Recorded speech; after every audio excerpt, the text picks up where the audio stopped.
Hi everyone. This is going to be a video about how to install this budgeting software called Actual Budget.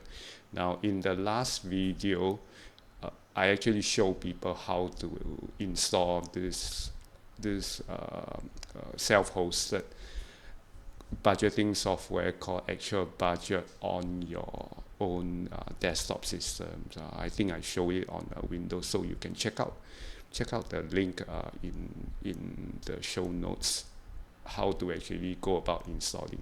Now this video is more of an exploration. How do you set up a budget, your first budget, and and basically how do you set it up in a way that most people with actual budget wants to use it, which is based on the uh, envelope budgeting system. Now, if you look at my slides, right, most likely you'll realize that there's some spelling errors, that budget does not spell like that. So probably I didn't get enough sleep. That's why the spelling is a bit weird. But I think most people is able to understand that. So let's get on with it. So what we want to achieve, right, is actually uh, we want to set it up something like this. So over here, I'm showing everyone how my actual budget is, but we're not going to go through this because there are some things that is like rather personal. So I'm showing you this on 4K 32-inch monitor, so you can see that there is different columns showing how the budget will be like every month. So we're showing like about 6 months over here. So depending on the size of your monitor, you can show more or show less.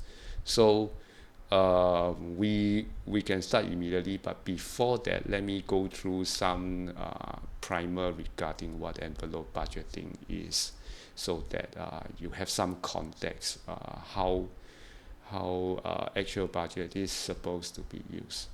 So I think before that, okay, never mind. Let me jump straight into the slides. Okay, so in a nutshell, right, actual budget is modeled after this very popular software called You Need a Budget, or the short form is YNAB. YNAB is a paid SaaS software. There's a certain subscription to it. So I think over time, different people wanted to do this adaptation. And envelope budgeting is not created by YNAB. It's something that a lot of people do last time.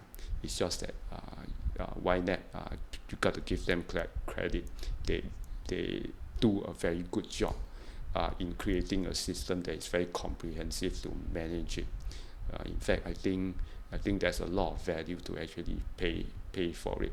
But along the way, there are a lot of these different developers.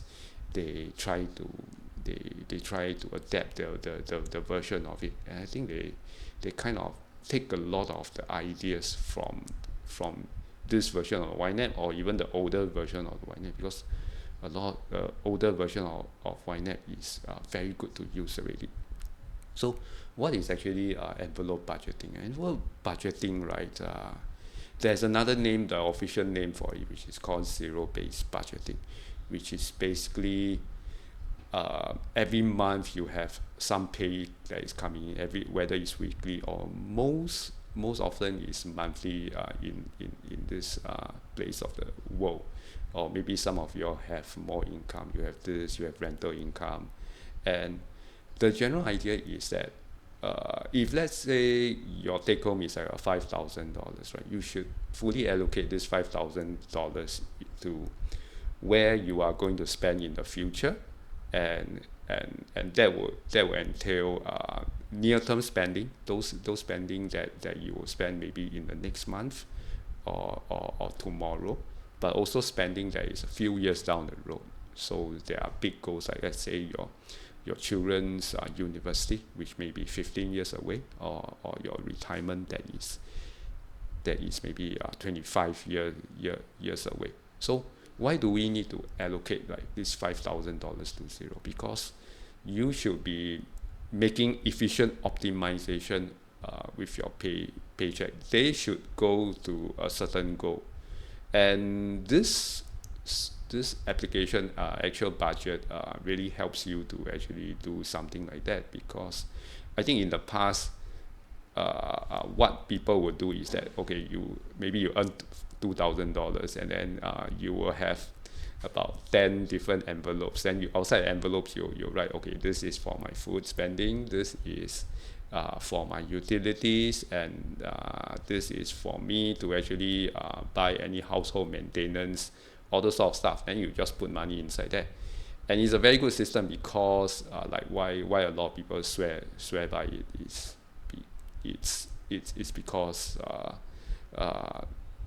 it actually is able to compartmentalize your brain to let you know, oh, okay, I have $440 to spend on food. Okay, now it's down to $300, so I will tighten. So it kind of tells you, after a while you realize that your brain, there is as much as you can spend for that category. And if, let's say, you really need more, right, you have got to take it from other places, and it lets you know that, oh, you're actually taking it from your home maintenance budget. You have less to actually pay for it.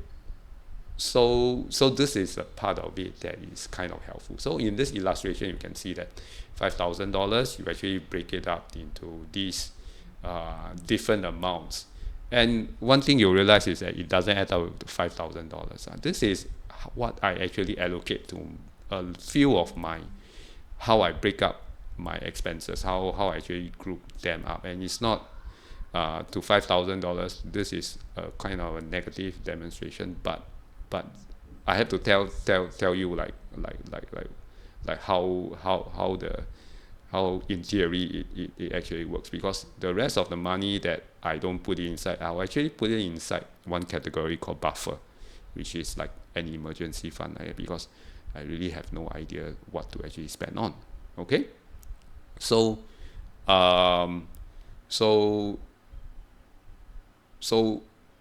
envelope budget is what people know more as. But you usually, like, if some of you are in the finance and you're at work, or you're more familiar with the investment space, right, you will realize that you also practice something like this at work. If, let's say, the workplace, right, is fundamentally sound, which means that you don't care like how you spend in the past. Let's wipe off it as a clean slate. What you care about, right, is to you're zeroizing it, which is why it's called zero-based budgeting. You're zeroizing it, and then you're thinking, okay, going forward, right, what should be the right way of to actually plan how to optimize my money. I should be putting away, let's say, $700 for my family's food. I should be spending within $150 for my transport. My insurance will come out to $300.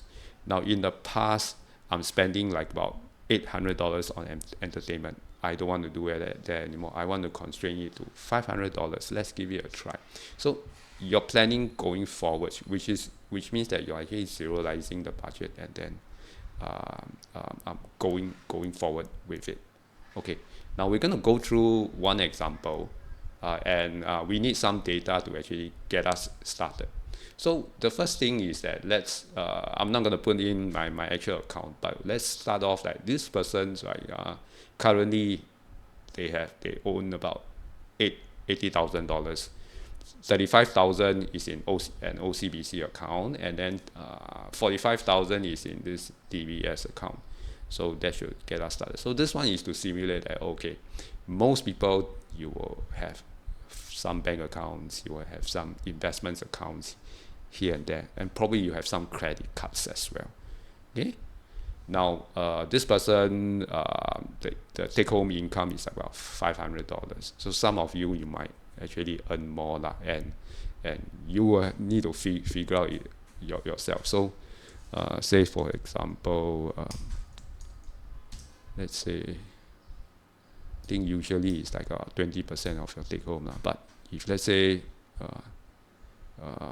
your take-home is like about $10,000, so that will be your gross is like $10,000, so 80% of it is like about $8,000. But of course, we know that as Singaporeans, not all $10,000 they deduct it into and go into your CPF.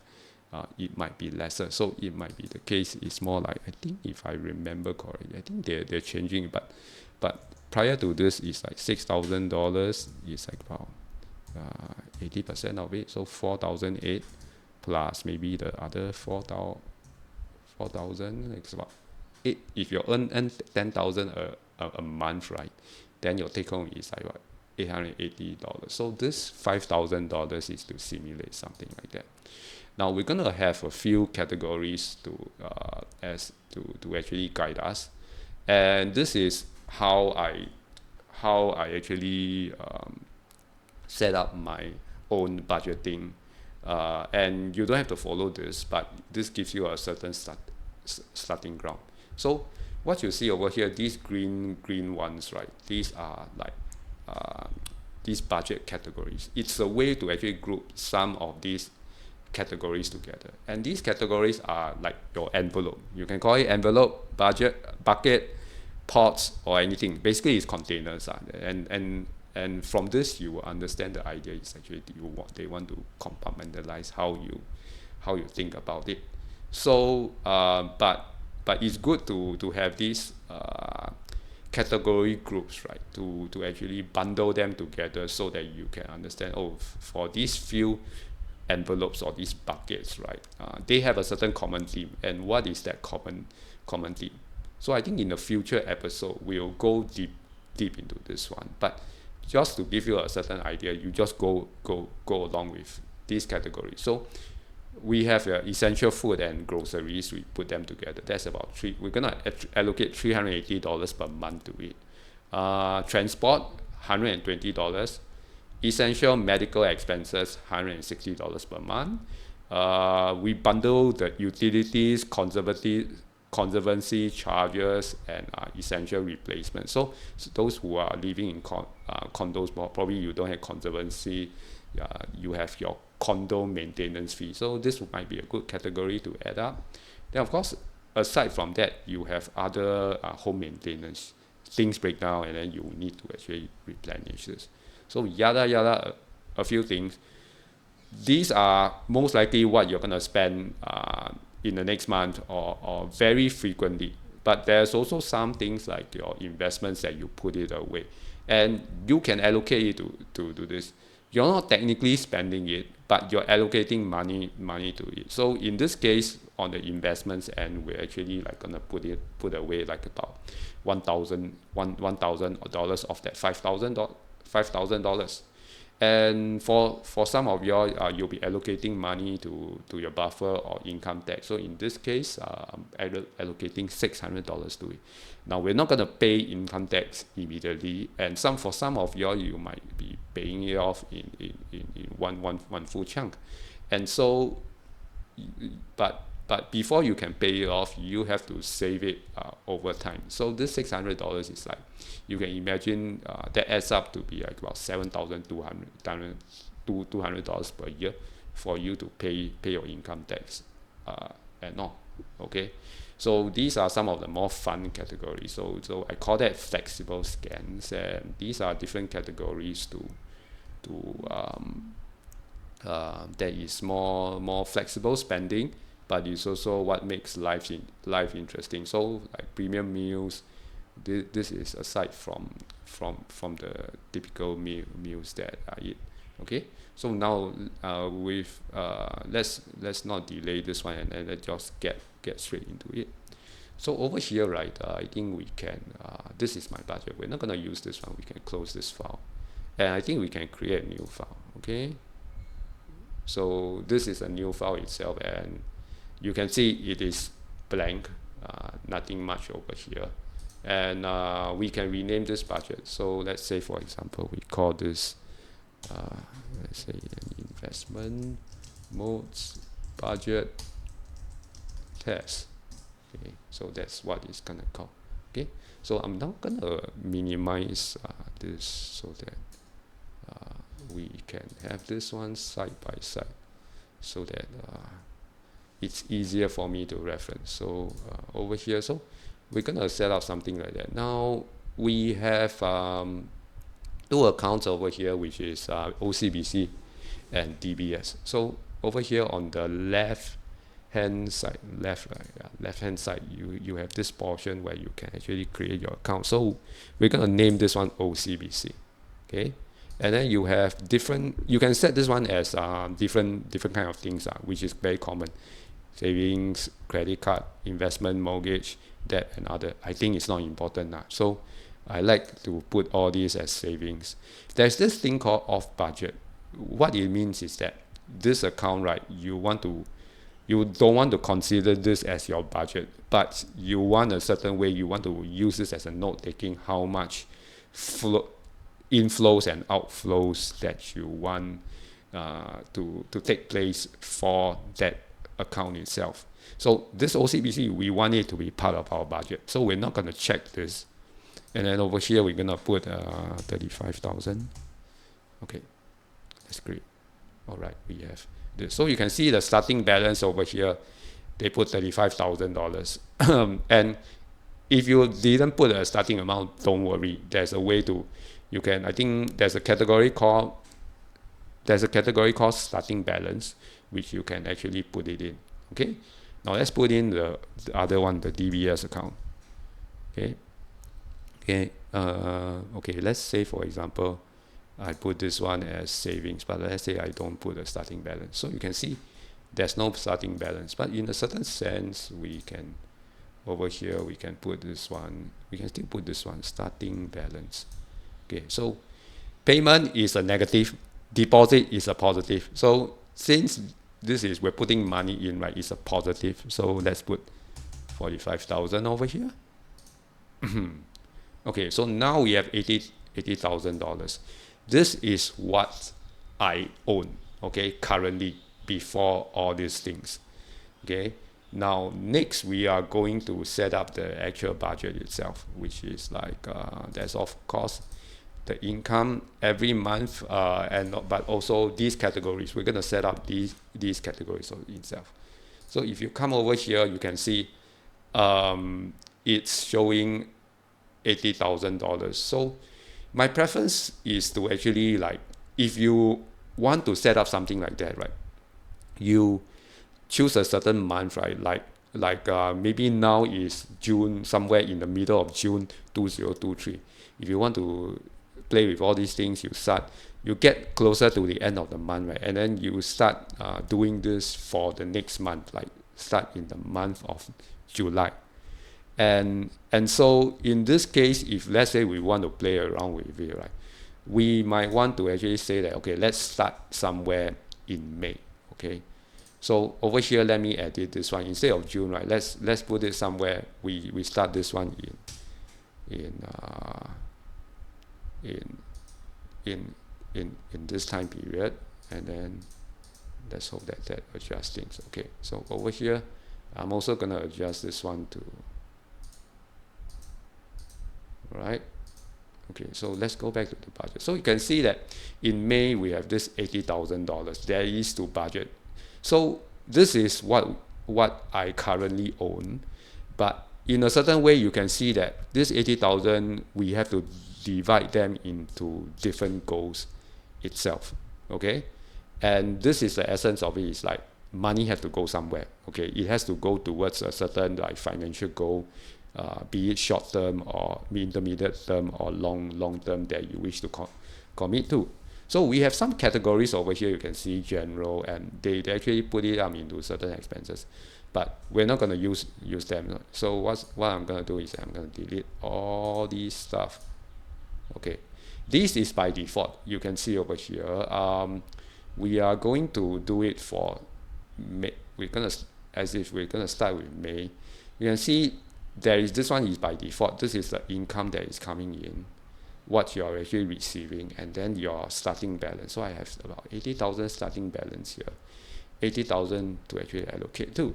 Okay, now over here you can see we have these categories over here, right? Very small but but it allows me to actually reference them. So let's start setting them up. So the first one is actually we need a group called essential inflexible spend. Okay.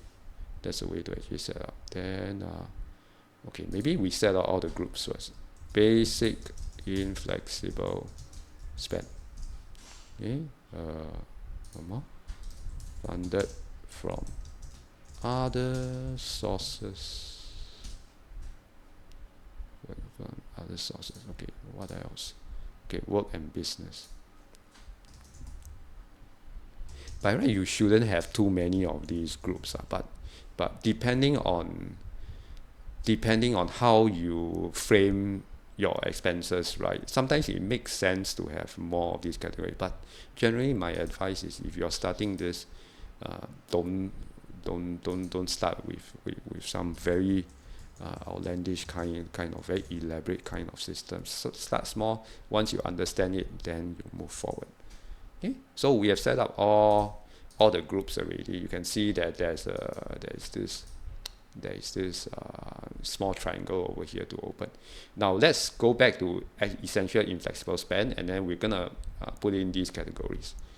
So we can add a category over here: essential food and groceries. Okay. Now one tip that I have is that I like to put how much I am thinking about allocating it over here as part of the labels. Okay, so that's that. Okay, I think they don't have enough space. So you can see there's some comments over here for me to actually constrain. Okay, what goes inside my essential and food and groceries? So what you can do is that you can Control C, and then for this one you can put a certain note. So you can actually put in this note over here, and you can see that it reminds you, okay, like whenever you have a spending, where it is supposed to go. Sometimes you forget about things, and this allows you to actually put in, let's say, okay, I know that all my home prepared and those food that I bought and the toiletries that enables me to have a satisfactory but not a super great life, right? It goes under this one. Okay, so let's go continue. Transport. This one is $120. Okay, let's put in another category called essential medical.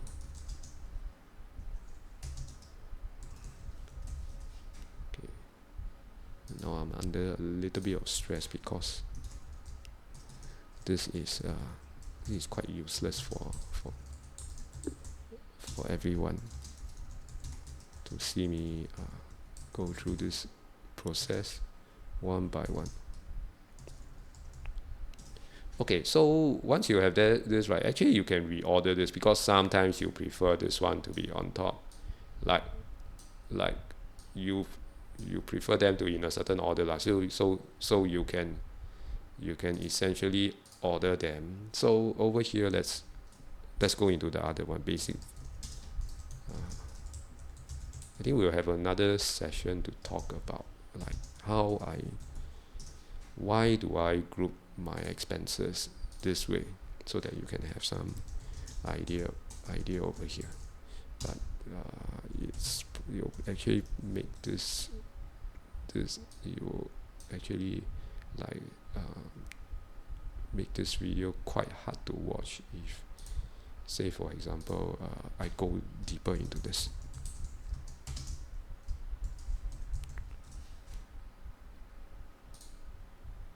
So up to this point, I've been trying this out. I've been having this budget together with my old budgeting system, which is called Just Budget. Next time I can probably talk about that as well. And I think it's very serviceable for most people to actually use it. Like get started. It's still in beta stage, but it's kind of mature for what we can do. Okay. Modes. Okay. This one. If you don't see me putting any budget numbers into it, this is like we're putting in one lump sum, and then sometimes there is actually commitments. Some of this amount of money that comes in is quite ad hoc, and the money that is going out is also quite ad hoc as well. So I don't see any reasons to actually put them in. Okay. This is buffer. Some people prefer to call it emergency fund. Just take it that I'm a bit special. And okay, next one. Okay, this will be the big one. Flexible spend. Okay, this is the one that I think a lot of people like, especially those people with children.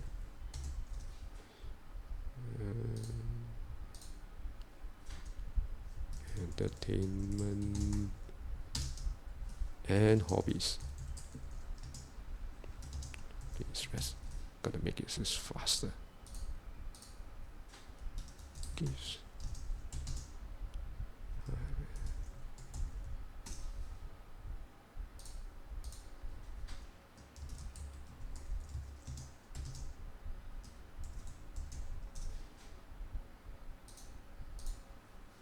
vacation, clothes.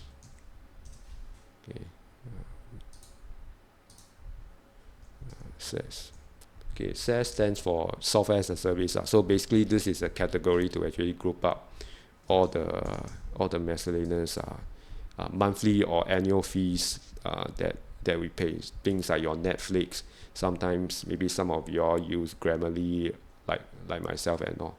And you can group it under this one, but for some of those things, it's better to actually group it under business because that spending is actually part of your business. So this one is more recreational spends. So you can there is actually rooms to actually improve upon the naming of these categories. Mom and dad. Okay, this is for those residual amount that I'm still spending on that. Okay, now let me just drag them a bit OCD but can't be helped. It's like gifts, entertainment, gifts, vacation, clothes, below. All right. Okay, so now roughly you have actually set up the categories. Okay, so we are going to allocate this $80,000 to this. So the unique thing about this system itself, right, is that compared to other systems, is that most of those budgeting softwares, right, they're constraining you for the month only. So say for example, let's make this bigger lah. So say for example, in the conventional software, they will say that, oh, okay, you have $1,200 to spend on food, and then you try to spend within that 1,200. If you spend more than that, they give you some warning.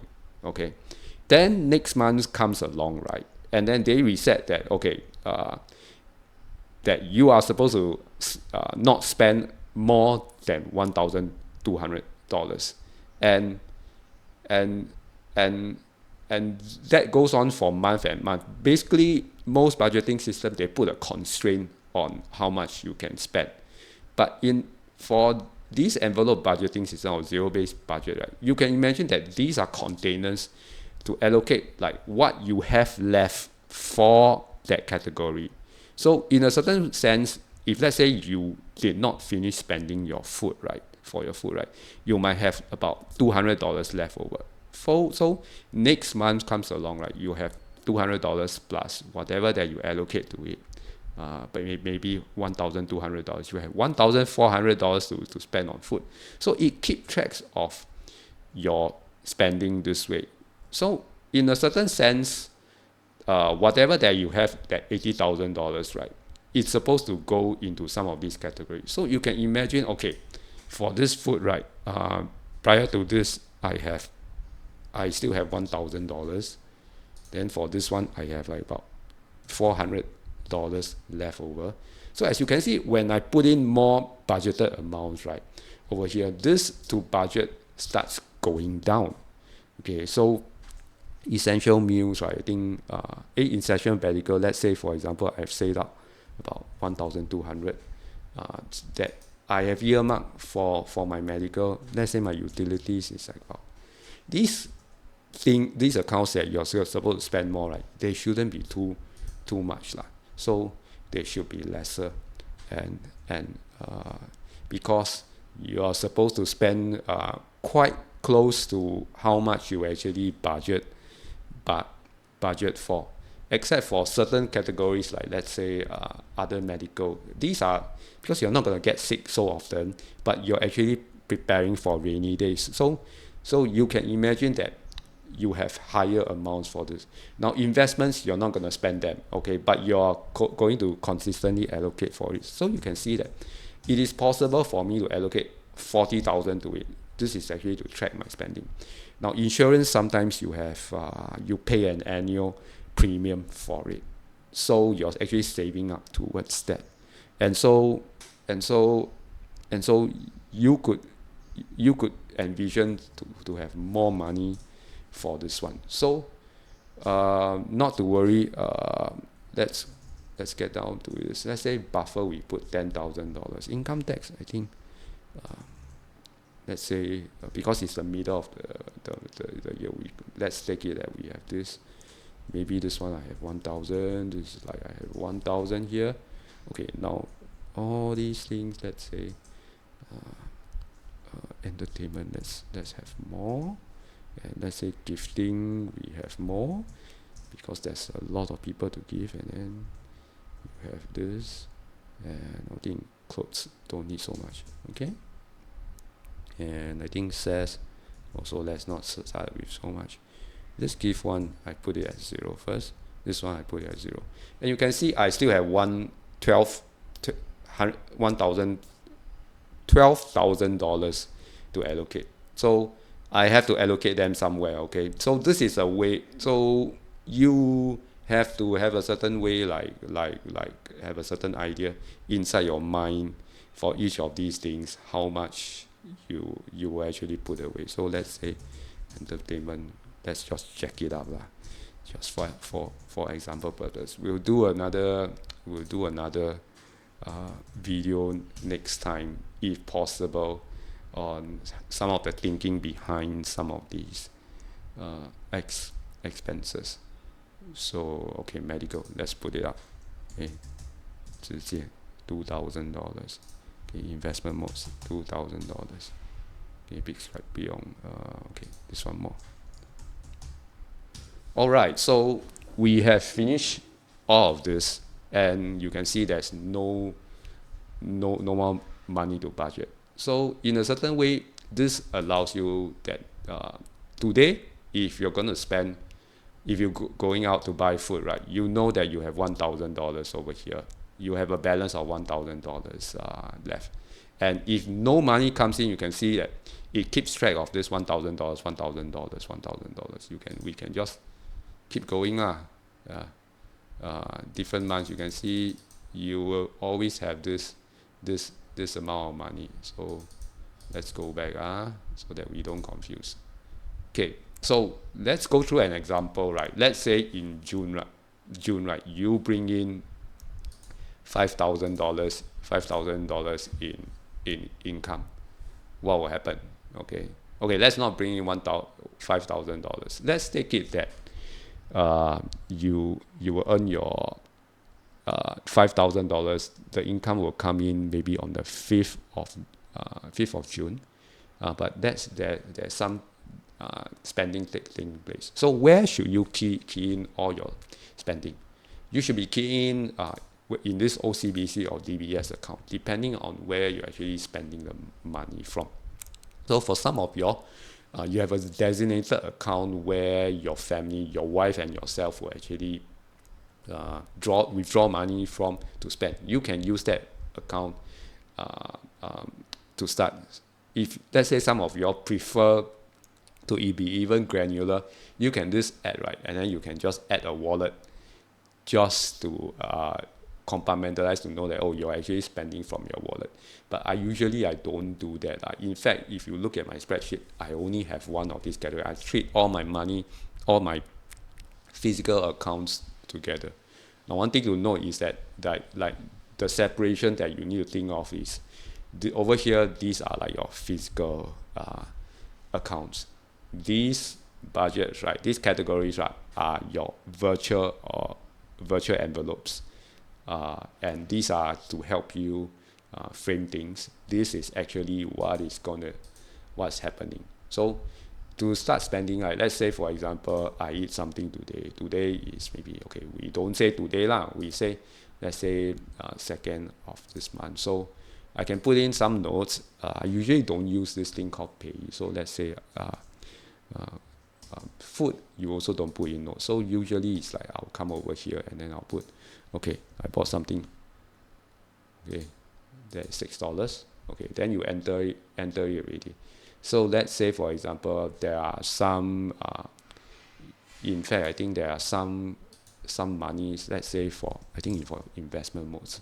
Okay, these are for, I think, business. So you can see that once you type in something, it sort of searches for you. And then let's say for example this is I pay for this mail gun for some mail forwarding. So this costs like about $2. I can put it in. I can put this in. So let's say for my hosting, right, you can put inside notes a lot of things, because eventually it will be some sort of like your diary like that. So let's say for example this one will be my hosting called Cloudways. Let's say I can also put in, okay, because I'm paying in USD, right, I can put in, okay, the USD conversion recently is like about 1.345. So next time when I refer back, I'll be able to see like, oh, okay, what's how the exchange rate evolves. So let's say this is, okay, it's not so cheap right now, $16. All right, and then along the way, let's say if I pay income tax, right, where did income tax? Sometimes you forget about these kind of things, right? And is there income tax? There's income tax. So let's say for example income tax, we're paying like about $450 for it. Okay, now let's not enter everything. You could also do the same for OCBC. So let's do something for OCBC as well. So let's say for example let's say on this one we are going to pay for mobile phone. Okay, my plan is from at Giga. Okay, so mobile phone is under which one? Think it's supposed to be under these utilities lah. Like you can see, it puts in everything very nicely. Of course there's spelling errors because I think I put in some spelling errors. It allows you to see, oh, okay, these are the group, and then these are the category groups, and then these are the categories. So as a start you can see, oh, okay, it's under this, until I train myself to remember that it's under this category lah. So let's say this is $15. I can put in over here. Okay, now you can go back to your budget, right, and you can see that in June, right, let's move it a little bit over lah. You can see in June, right, there are deductions already, minus $15, minus $450 for income tax, and minus $18. So if you don't add in any money, right, you can see that your balance starts going down. And this allows you, every time, right, you put in and all, right, you can roughly tell yourself that, oh, okay, for food, right, I still have $994 to spend. And I have maybe half a week left. And I still have a lot of money to actually spend. No worries there. So in certain categories, it will start going down to zero. And then that is when you need to make some decisions, like not enough money already, and in actual life it's really not enough money already, but where are you supposed to take from? In actual life you know that, oh, okay, in my bank accounts I still have like about $79,000. What do you mean by not enough money? But when you're planning this one, it's like there's trade-offs to be made. Like money is scarce. What you don't spend what you need money for your future spending, especially when for your children, you're 65 years old. So you cannot spend all today, but how much can you spend for food today? This is why you're constraining it to a certain categories over here. Okay, now of course we'll have recurring incomes coming in, right? And then over here, actual budget allows you to actually put certain transactions that is actually recurring. So, but before we explore this one, let's just take it that you can enter this one every month. So let's say when every time the paycheck comes in, right, and then they go into your DBS accounts, right, you need to actually put in this increase of this $5,000. So we say that we take it that on 5th of every month your paycheck comes in, okay, and then over here you can select 5th, and then of course over here you can put in, maybe you can manage payees. Let's say you can how do you manage payees? Do I have to put on, or do I, or essentially I think I can just key in something fresh, is it? So let's say I put in, okay, everyone knows where I work at. Let's say I put in Provident Limited, okay, and then this one, it doesn't work this way. Transfer something to, okay, this one is gonna be a bit complicated. Next time we'll think about it. But I can put where I work over here, and then for this category, right, it won't be these few categories. There is these categories set up by default already. It's called income. So you select this income, and then over here you put $5,000, and you clear them. Okay.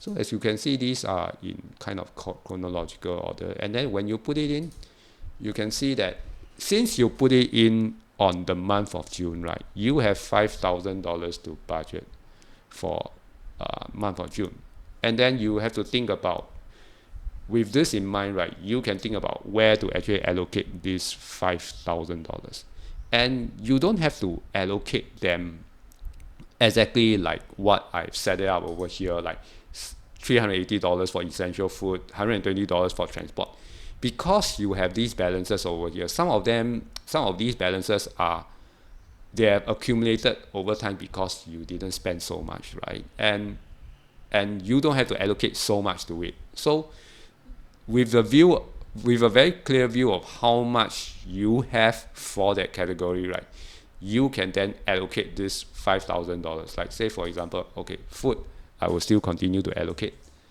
$380. Transport, $120. I don't care.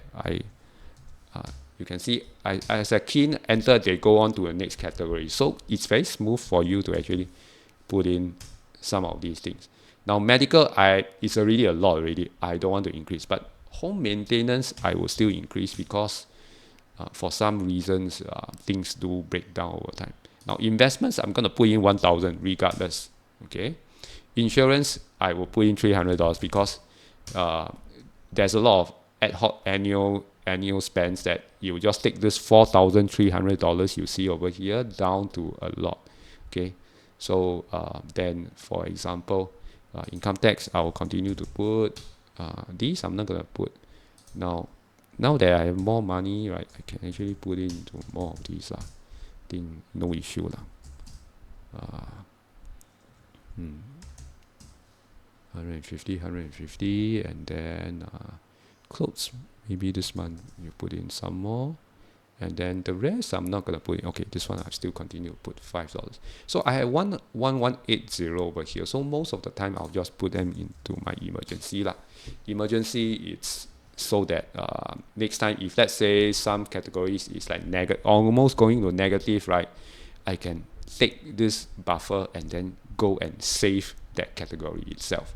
Okay, so I am gonna end off this over here because this will give you a certain idea of like how to actually use it very in a simple manner. And next time we'll do some videos about how I use this one in detail, so that you have certain ideas, so that you can refine, you can contrast how I do it with how you do it, right? Understand some of the thinking behind it, and for you to actually, after listening, to come up with your method that you're comfortable with. So hopefully you find this video useful, and if you like some of this content, do make sure that you click the bell button and click the like and subscribe to my content over here. Okay, bye bye.